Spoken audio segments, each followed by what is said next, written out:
আসসালামু আলাইকুম, আশা করি সবাই ভালো আছেন। আমি আপনাদের আলহামদুলিল্লাহ অনেক অনেক ভালো আছি। আপনাদের সাথে আছি আমি সৌদি আরব প্রবাসী।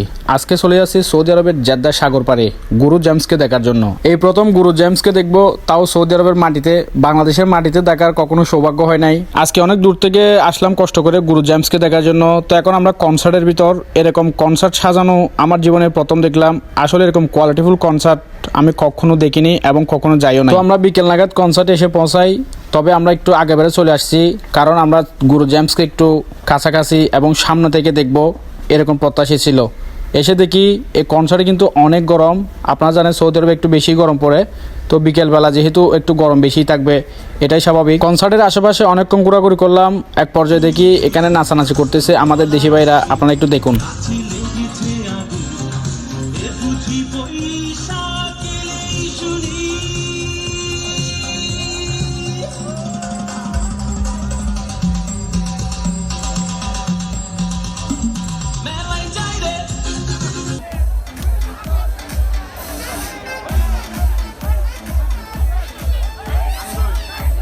এখানে এসে মনে হলো সৌদি আরবের বুকে এক টুকরো বাংলাদেশ। আসলে এখানে বাংলাদেশের প্রবাসীরা অনেক দূর দূরান্ত থেকে এসেছে। অনেক অনেক বাংলাদেশি প্রবাসীর মিলন মেলা হয়েছে এই কনসার্টে। তো কনসার্ট দেখতে দেখতে দিন গড়িয়ে রাত হলো, তবে গুরু জেমসের দেখা নেই। তো আমরা যেহেতু একটু তাড়াতাড়ি এসেছিলাম, আমরা প্রায় সামনের দিকে ছিলাম। তো এত মানুষ ভাই, অনেক গরম, তার উপর একটু নাচানাচি করে অনেক ক্লান্ত। অবশেষে গুরু জেমসের দেখা।